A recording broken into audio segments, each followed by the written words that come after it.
As you can see, our equipment is very simple.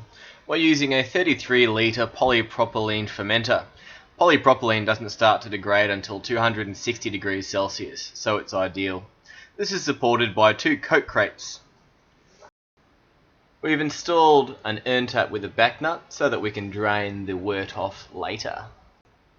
We've also installed a 2400 watt element. This is going to be used as our heat source. Above our boiler we've put in some ropes and some pulleys. This is going to be used to hold our bag during our brew. And that's our whole system ready to go, and we're ready to brew. To start with, Lucy's going to put a metal colander in over the element to protect it from the bag. She'll then tie it off with a string so that we can retrieve it later. Protection. Next, she's going to heat up her strike water. Here she's making about a 20 litre batch, about a 5% beer, so she's going to need about 27 litres of water to start off with. This is all the water she'll use all day. Now turn on the element and heat up your water. Using a lid will help the water come up to temperature faster. While this is happening, crack your grain if you have a mill. Alternatively, get your friendly homebrew shop to do it for you. Here Lucy is making an Irish red ale, so there's about 4 different grains she's using. Check your temperature frequently. We're aiming for approximately 3 degrees above where we want to mash. We'd like to mash at about 67 degrees Celsius, so our strike water needs to be at about 70 degrees Celsius for us to start. Once the water's up to temperature, get your bag ready. Your bag needs to be bigger than the size of your urn and needs to line the inside of your boiler. This is a nice big bag which fits quite easily. Line the inside of your boiler with the bag. Use your paddle to lay the inside of your bag into the boiler. The colander is in place to protect the bag from the element. Lucy's now going to dough in. This is where she's going to thoroughly mix the grains and the water.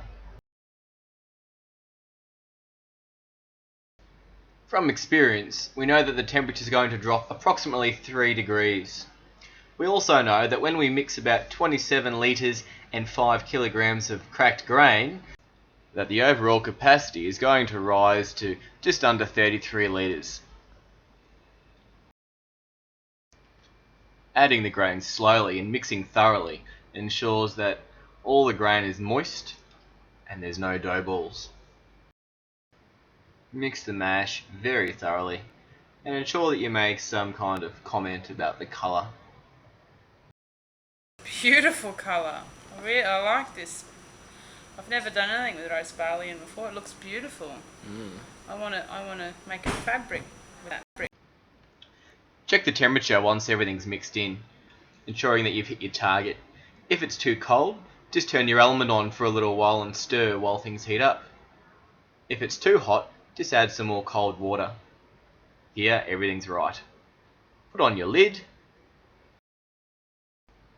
then wrap some form of insulation around the boiler to try and trap in the heat. Then every 15 minutes or so during the mash, come back, monitor the temperature, and give your mash a gentle stir. If the temperature has dropped, you may need to turn your element on for a little while.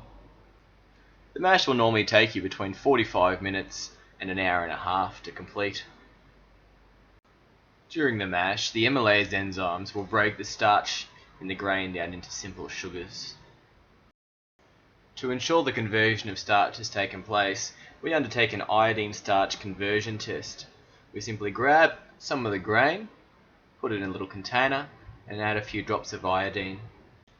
If we notice any colour change, like blue-black, mahogany red-brown, faint mahogany, any real colour change, it suggests there's still starch there. No change means the starch has been converted. Now that the mash is finished, Lisa's going to carefully grab the bag and tighten it at the top so that no grain can escape. Then she's going to securely attach the bag to our rope pulley system so that we can pull it out of our sweet wort. Then, using all her muscle, she's going to pull the bag up so that it rests just above the level of the wort, like so. Then attach it to the roof to allow the bag to hang and drain. Next, she'll turn on the power so that we can bring the sweet wort to the boil. Then she'll retrieve the element protector. An optional step would be to squeeze your bag to assist in the draining process. You don't want to squeeze too hard, just hard enough so that it feels good.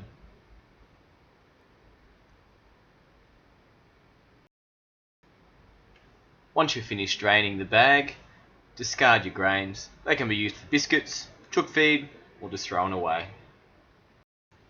While we're waiting for the wort to come to the boil, we may as well hose out our bag as well.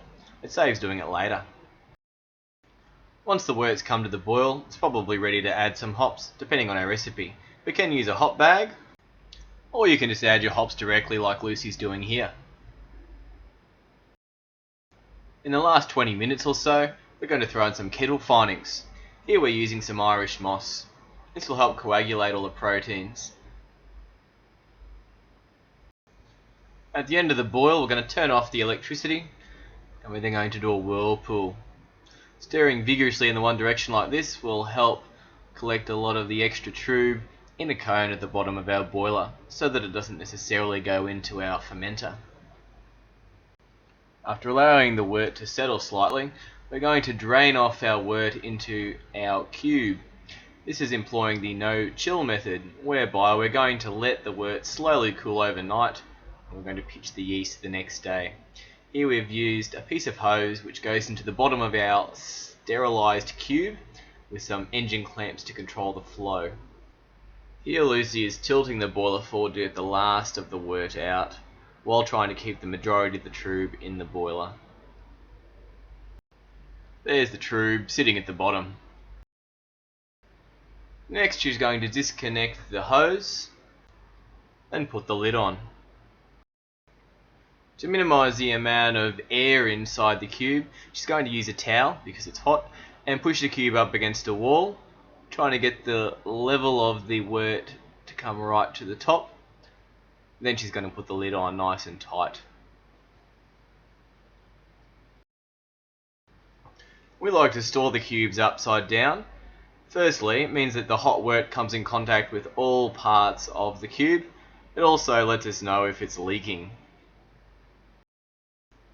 Remember to take a sample of the wort so that you can take a gravity reading later. The next day, once the wort is cooled, we're going to add it into our fermenter. We're going to try and add it from as high as we possibly can so that we get plenty of splashing and therefore as much aeration as possible. Alternatively, you can just use pure oxygen. Here Lucy's swirling the yeast from our liquid yeast video. She's then going to put an alcohol-soaked tissue over the top of the lip to make sure it's all sterile before she adds it into the fermenter. Give it another swirl. Then pitch the yeast directly into the fermenter.